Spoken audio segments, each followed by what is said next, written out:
let us learn some important sentences, along with them some important vocabularies. So I hope now you have come to know about this thing that I teach only important things.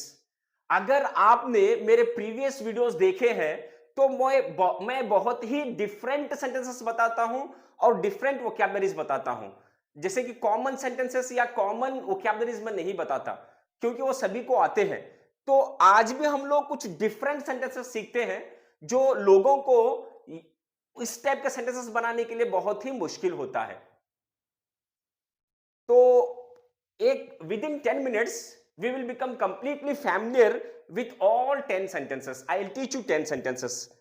I have written 7 sentences, but I will teach you 10 sentences. Don't worry about this thing. So let's get started. तो first मेरा sentence है आपके लिए, मैं एक question पूछना चाहता हूं। देखिए, कुछ लोग आपके सामने अच्छा बात करते हैं और आपके पीठ पीछे आपकी बुराई करते हैं। पीठ पीछे वो कुछ भी बोलते हैं आपके बारे में नेगेटिव, या कभी कभी कुछ लोग अच्छे भी होते हैं, आपके सामने कुछ बोलते हैं लेकिन पीछे आपकी तारीफ भी कर सकते हैं। तो पीछे बात करना, इसको इंग्लिश में क्या बोला जाता है?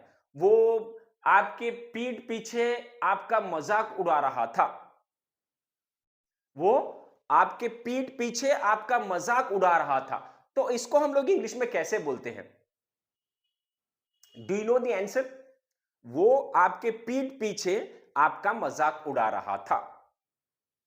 अब पीठ पीछे बोलने को इंग्लिश में क्या बोला जाता है?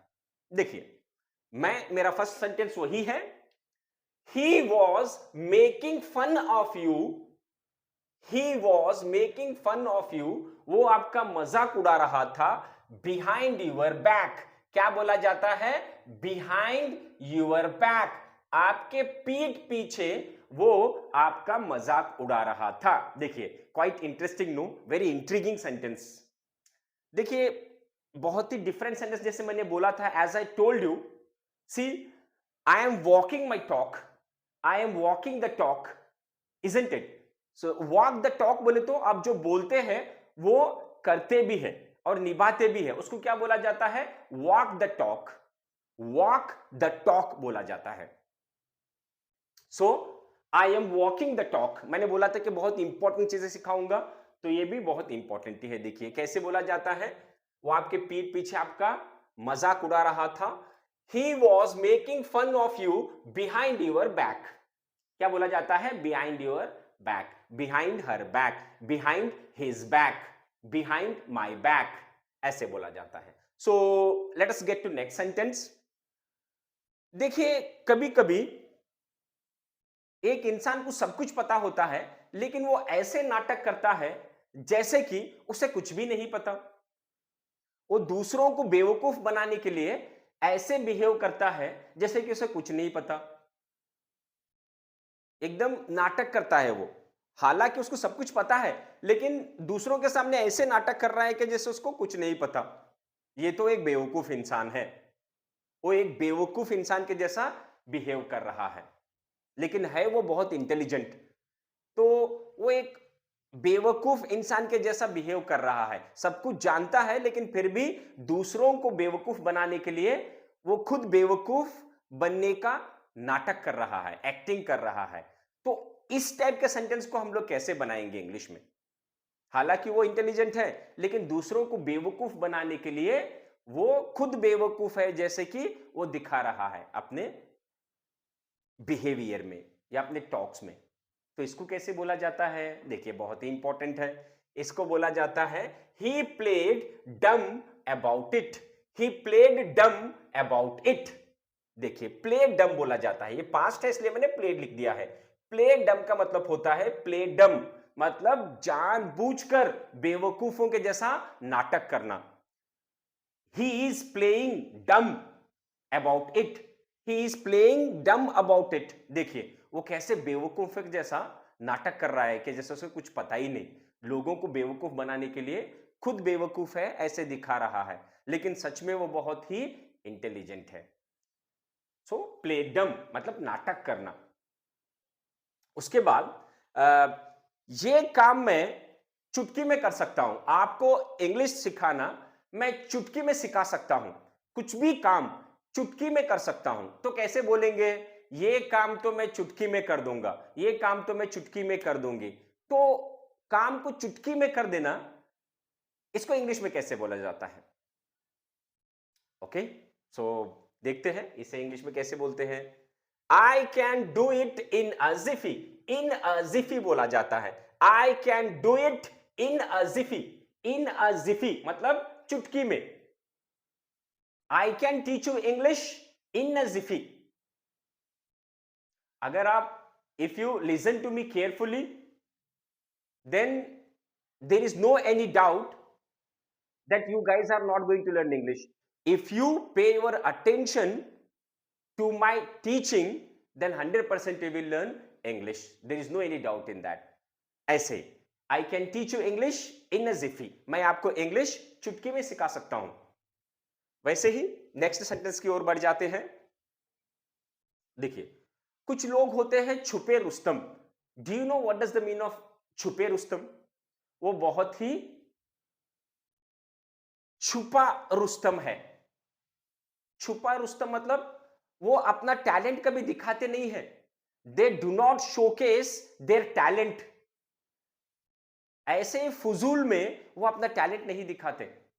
लोगों को बाद में पता चलता है कि ओ माय गॉड, ये तो इंसान बहुत टैलेंटेड है। उनको बोला जाता है डार्क हॉर्स, छुपा रुस्तम। देखो, ये लड़की तो ऐसे दिखती थी कि कुछ पढ़ाई नहीं करती, लेकिन इसका रिजल्ट देखिए, एकदम टॉप है। तो उसको बोला जाता है छुपा रुस्तम। ये लड़की तो छुपी रुस्तम निकली या छुपा रुस्तम है। छुपा रुस्तम का मतलब होता है dark horse. He is a dark horse. He is a dark horse मतलब वो एक छुपा रुस्तम है। वो अपना टैलेंट ऐसे ही नहीं दिखाता। जब टाइम आता है तो लोगों को पता चलता है कि वो कितना टैलेंटेड है। ओके, नाउ नेक्स्ट सेंटेंस देखिए। They are dancing to the tune of their boss. देखिए, कुछ लोग जो भी उनके बॉस बोलते हैं, वो बिना सोचे समझे जो वो बोलते हैं उनके इशारों पे ही नाचते हैं। उनके एम्प्लॉइज जो उनके बॉस बोलते हैं वही सही है, तो उनके इशारों पे ही नाचते हैं कुछ लोग। तो वो लोग उनके बॉस के इशारों पे नाच रहे हैं, तो उसको इंग्लिश में कैसे बोला जाता है कि किसी के इशारों के ऊपर नाचना? देखिए, उसको बोला जाता है they are dancing to the tune of their boss. Dance to the tune बोला जाता है। यहां पे मैंने कंटिन्यूअस टेंस इसलिए डांसिंग लगा दिया। Dancing to the tune of somebody. Dance to the tune बोला जाता है। डांस टू द ट्यून मतलब दूसरों के इशारों पे नाचना। देखिए, कितने इंपॉर्टेंट सेंटेंसेस है। As I already told you, beginning में मैंने आपको ऑलरेडी बोला हूं कि हम लोग कुछ डिफरेंट टाइप के सेंटेंस सीखते हैं। सो let us understand the next sentence. See here, she played a trick on me. She played a trick on me. Play a trick on somebody मतलब चाल चलना। चाल चलना, किसी को धोखा देने के लिए कोई और उसके ऊपर चाल चलता है। चाल चलना मतलब प्ले अ ट्रिक होता है। Play a trick. He is playing a trick on मी। वो मेरे पे चाल चल रहा है, क्योंकि ताकि वो मुझे धोखा दे सके। चाल चलना, प्ले अ ट्रिक बोला जाता है। सो नेक्स्ट सेंटेंस पे आ जाते हैं। जब बारिश गिरता है, तो फर्स्ट टाइम जब बारिश गिरता है तो मिट्टी से एक टाइप का खुशबू आता है। मिट्टी से एक टाइप का खुशबू आता है। डू यू नो उस खुशबू को इंग्लिश में क्या बोला जाता है? जब बारिश गिरती है मिट्टी के ऊपर, सो मिट्टी में से कुछ अच्छा सा सुगंध, कुछ खुशबू आता है। उस खुशबू को इंग्लिश में क्या बोला जाता है? आपको पता है? Okay, if you don't know, no problem, let us learn. नहीं पता है तो कोई बात नहीं, अब हम लोग सीखते हैं। I love the pleasant smell of petrichor. Petrichor बोला जाता है। पेट्रिकॉर जो बारिश गिरने के बाद मिट्टी से एकदम अच्छा सा खुशबू आता है ना, उसको पेट्रिकॉर बोला जाता है। सो सेंटेंस क्या है देखिए, I love the pleasant smell of petrichor. Present smelling बोल के, प्रेजेंट स्मेलिंग पेट्रिकॉर ऐसे भी हम लोग यूज कर सकते हैं। प्लेजेंट स्मेलिंग तो एडजेक्टिव के जैसा काम करेगा। So I don't want to get into that thing now, grammar thing or like that. We will learn that thing some other day.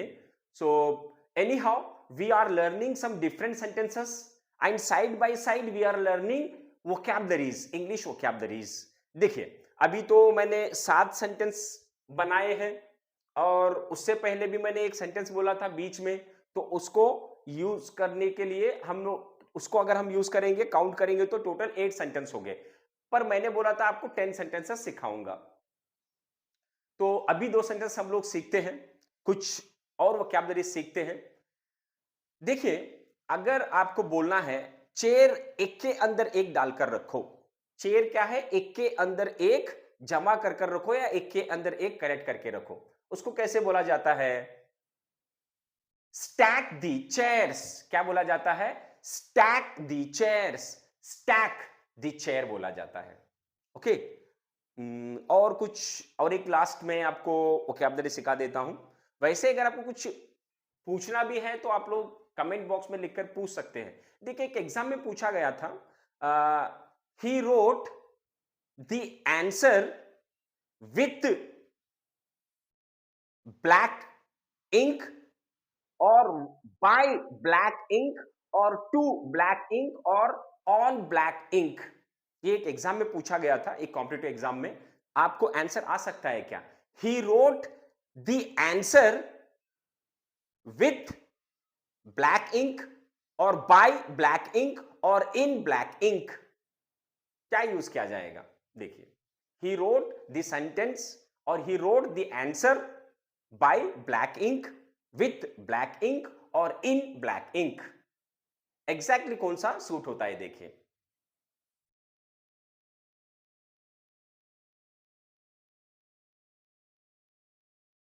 Can we say he wrote the answer by black ink? नहीं, हम लोग by use नहीं कर सकते। मैं pen या किसी चीज के बारे में नहीं बात कर रहा। You have to write the answer with blue pen. No, मैं पेन की बात नहीं कर रहा, मैं इंक की बात कर रहा हूं। तो वहां पे आ जाएगा he wrote the answer in black ink. Ink को यूज कर रहा हूं, इसलिए यहां पे आ जाता है इन गाइज। सो ये एक एग्जाम में पूछा गया था। I hope you understood. तो आज हम लोग क्या सीख चुके हैं, मैं एक 2 मिनट के लिए सारी चीजें रिपीट कर देता हूं ताकि आपको परफेक्टली समझ में आ जाए। So let us understand the things in a better way within इन 2 minutes. He was making fun of you behind your back. वो आपके पीठ पीछे आपका मजाक उड़ा रहा था। उसके बाद नेक्स्ट सेंटेंस है, ही प्लेड डम अबाउट इट। देखिए, कुछ लोग जानबूझकर बेवकूफों के जैसे बिहेव करते हैं, लेकिन वो सच में बेवकूफ होते नहीं हैं। वो लोगों को बेवकूफ बनाने के लिए बेवकूफ होने का नाटक करते हैं, तो उसको बोला जाता है play dumb. He played dumb about it. और नेक्स्ट है देखिए, I can do it in a jiffy. In a jiffy मतलब चुटकी में काम कर देना। मैं ये काम चुटकी में कर सकता हूं। He is a dark horse. वो एक छुपा रुस्तम है, वो अपना टैलेंट कभी नहीं दिखाता। He never ever showcases his talent. He never showcases his talent. वो ऐसे ही अपना टैलेंट नहीं दिखाता, वो लास्ट में लोगों को पता चलता है।